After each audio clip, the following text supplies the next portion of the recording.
Good morning class. Today I am discussing very important question on combined footing. Previously I am discussing isolated footing, sloped and simple type. So in this question you have design a reinforced concrete combined rectangular for two column A and B located 3.60 meters apart. The size of the column are 400 mm into 400 mm and 600 mm into 600 mm, and the loads on them are 1000 kN and 1500 kN respectively. The projection of the footing parallel to the length of footing beyond axis of the column A is limited to 590 mm. The safe bearing capacity of soil is 280 kN per meter square. Use M20 concrete and Fe415 steel. So in this question you have data given.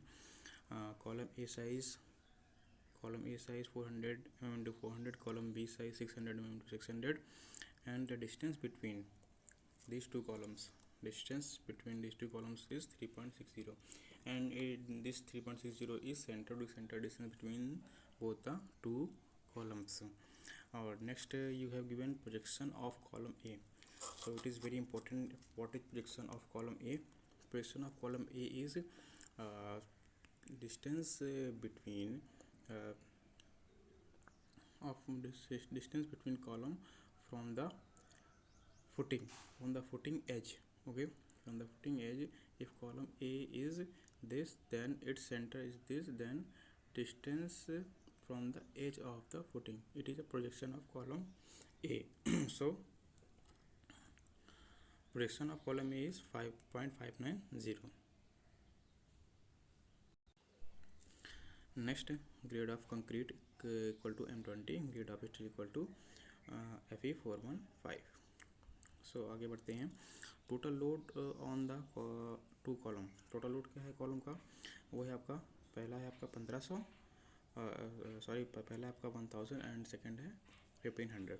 तो total load कितना हो गया हमारा 2500. Okay, दोनों column का load मिला कितना हो गया 2500. और नेक्स्ट निकालते हैं अप्रॉक्सीमेट वेट ऑफ फुटिंग. तो वेट ऑफ फुटिंग कितना होगा, ये होता है 10% ऑफ टोटल कॉलम लोड. तो 0.10 इंटू 2500, ये आपका हो गया 250 kN. इसके बाद total load transferred on soil, कितना लोड सॉइल में ट्रांसफ़र करेगा, ये आपका column load plus footing load. Okay, column load plus footing load ही आपका सॉइल में ट्रांसफ़र होगा. तो टोटल कितना हो गया 2500 प्लस 250, ये आपका हो गया 2750 kN. ओके, नेक्स्ट आगे बढ़ते हैं. इसमें आपको निकालना है एरिया ऑफ फाउंडेशन. अगर हमको टोटल लोड मालूम चल गया है तो हमको एरिया ऑफ फाउंडेशन भी मालूम चल जाएगा, क्योंकि हमें बेरिंग कैपेसिटी ऑफ सॉइल मालूम, वो कितनी है आपकी 280. तो total load of whole the foundation plus column upon bearing capacity of soil. तो इससे आपका एरिया ऑफ फुटिंग हम लोग फाइंड कर सकते हैं. तो हमारा एरिया फुटिंग कितना आ गया 9.82.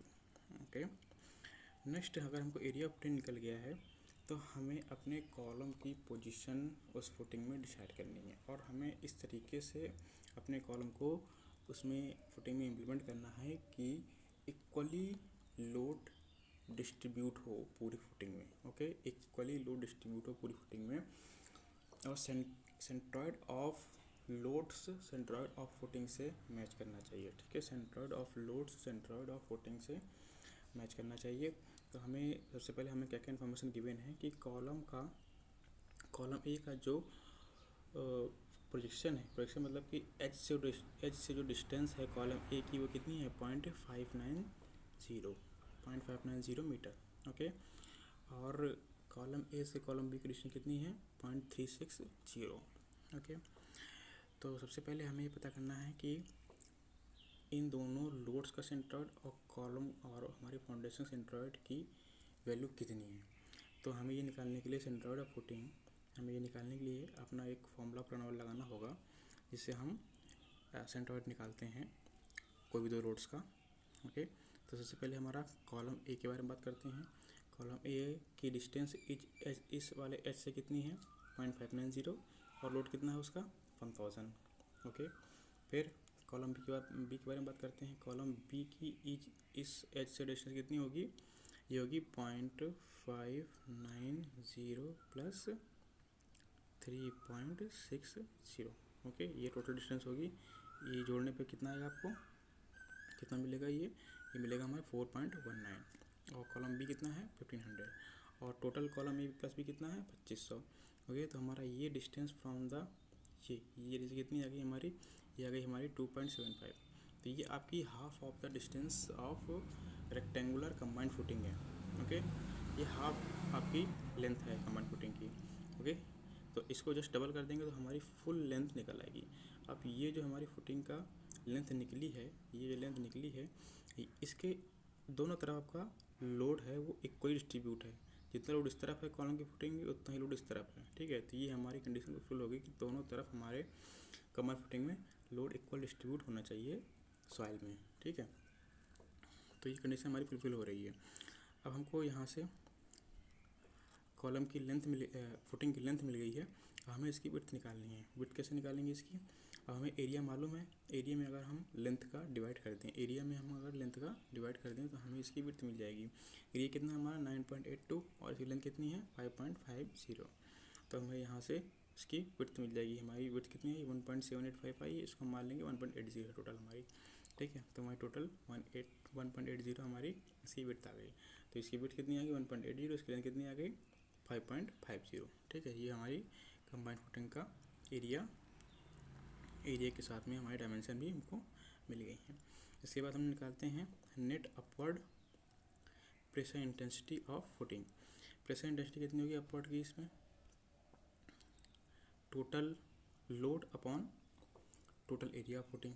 ठीक है, कितना लोड है और कितना एरिया है फुटिंग का। ठीक है, तो अपवर्ड प्रेशर इंटेंसिटी हमें मिल जाएगी। तो ये हमारी हो गई 252.52। ठीक है, इसमें हम अपना इंटेंसिटी जब निकालने के लिए इसमें हम अपना सॉइल फाउंडेशन का वेट इंक्लूड नहीं करते हैं। ठीक है, क्योंकि फाउंडेशन हमारे सॉइल से अटैच है, तो कितना इंटेंसिटी अपवर्ड लग रही है उसमें हम केवल कॉलम का लोड ही शामिल करते हैं और अपॉन एरिया ऑफ फुटिंग। ठीक है, कितना अपवर्ड इंटेंसिटी उसको चाहिए फुटिंग को, ठीक है, इस कॉलम को लोड लेने के लिए, तो वही आपकी net upward pressure intensity of footing है। ठीक है, तो ये हमारी 252.52 किलोन्यूटन पर मीटर स्क्वायर आ गई है। इसके बाद निकालते हैं डेप्थ ऑफ फुटिंग। ठीक है, डेप्थ ऑफ फुटिंग पर बात करते हैं। तो इसमें हमको पंचिंग शियर निकालना होगा। ठीक है, पंचिंग शियर हमें निकालना होगा। तो इसमें क्या है, punching shear consideration under the column A. पहले कॉलम ए के लिए निकालना होगा, फिर कॉलम बी के लिए भी हमें निकालना होगा। ओके, आगे बात करते हैं।